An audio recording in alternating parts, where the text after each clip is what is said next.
श्री जगदम्बिकाय नमः। आज हम आपको श्रीमद् देवी भागवत महापुराण के प्रथम स्कंध का तृतीय अध्याय श्रवण करवाएंगे, जिसमें महाराज सूत जी द्वारा पुराणों के नाम तथा उनकी श्लोक संख्या का कथन, उपपुराणों तथा प्रत्येक द्वापर युग के व्यासों का नाम दिया गया है। तो चलिए साधकों, हम कथा श्रवण करने से पहले चैनल को सब्सक्राइब कर ले। सूत जी बोले, हे मुनीश्वर वृंद, सत्यवती सुत वेद व्यास जी से मैंने जिस प्रकार तत्वपूर्वक पुराणों को सुना है, उसे मैं आप लोगों से कहता हूँ, सुनिए।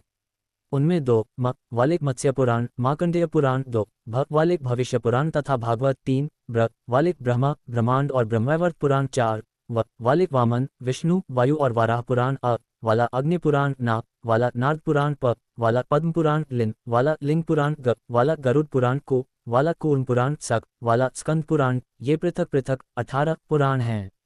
उनमें आदि के मत्स्य पुराण में 14,000, अत्यंत अद्भुत मार्कंडेय पुराण में 9,000 तथा भविष्य पुराण में 14,500 श्लोक संख्या तत्वदर्शी मुनियों ने बताई है।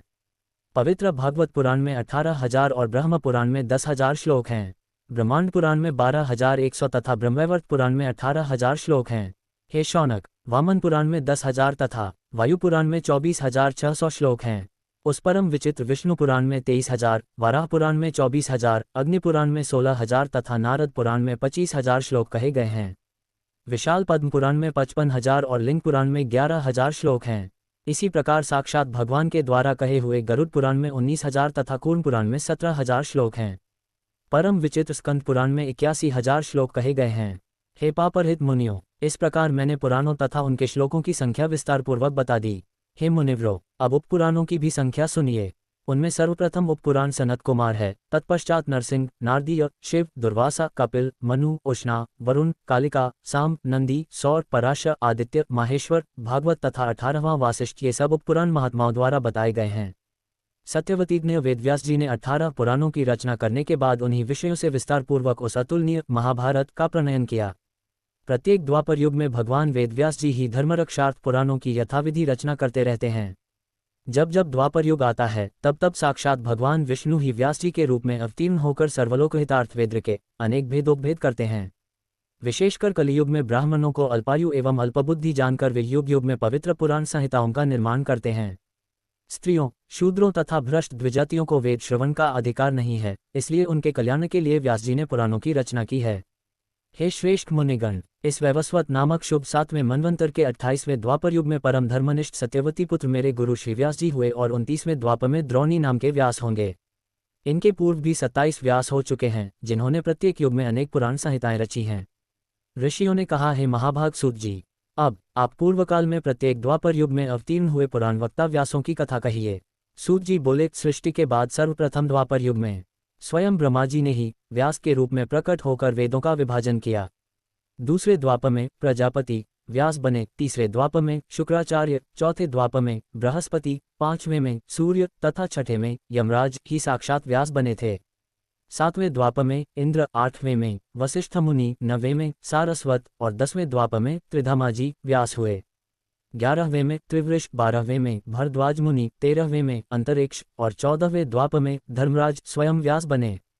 15वें द्वापर में त्रयारुणी, 16वें में धनंजय, 17वें में मेधातिथि तथा 18वें द्वापर में व्रति मुनि व्यास हुए।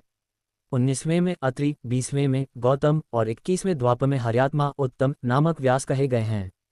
22वें में वाजश्रवा वेन, 23वें में आमुष्यायन सोम, 24वें में तृणविंदु तथा 25वें द्वापर में भार्गव व्यास हुए।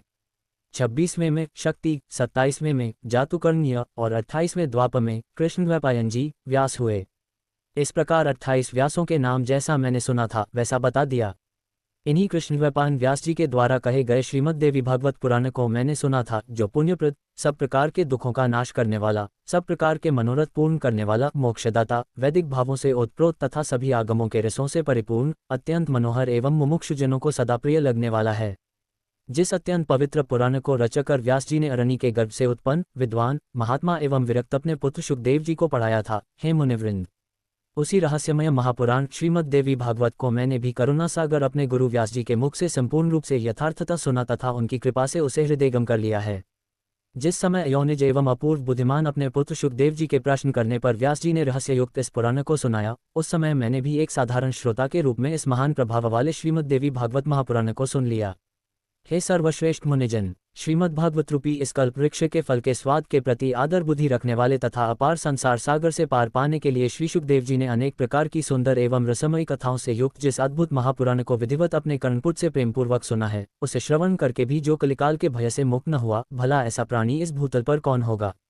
वैदिक धर्म से रहित तथा निकृष्ट विचार रखने वाला बड़े से बड़ा पापी मनुष्य भी यदि किसी बहाने इस उत्तम श्रीमद्देवी भागवत पुराण का श्रवण कर लेता है तो वह भी निश्चय ही समस्त सांसारिक सुखों को भोग कर अंत में योगिजनों के द्वारा प्राप्त करने योग्य भगवती के नाम से चिन्हित मनोरम तथा अचल पद को प्राप्त कर लेता है। जो प्राणी इस श्रीमद्देवी भागवत पुराण को प्रतिदिन प्रेम से सुनता है, उसके हृदय रूपी गुहा में विष्णु शिव आदि देवताओं के लिए भी दुर्लभ सर्वश्रेष्ठ विद्यारूपिणी सज्जनों की एकमात्र प्रिया गुणातीता एवं समाधि द्वारा जानने योग्य वे भगवती निवास करने लगती हैं। अतः सर्वांग सुंदर इस मानव तन को पाकर संसार सागर के अगाध सलिल से पार होने के लिए जलयान के समान परम सुखदायी श्रीमद्देवी भागवत पुराण एवं उसके वक्ता को प्राप्त करके भी जो मूर्ख इसका श्रवण नहीं करता, वह विधाता के द्वारा वंचित ही कहा जाएगा। इस दुर्लभ मनुष्य देह में दोनों कानों को प्राप्त करके भी जो सांसारिक मनुष्य केवल दूसरों के दुर्गुणों को ही सुना करता है, वह अधम मंदबुद्धि चारों उत्तम पदार्थों को देने वाले तथा सब रसों से परिपूर्ण इस निर्मल पुराण को भूतल पर क्यों नहीं सुनता।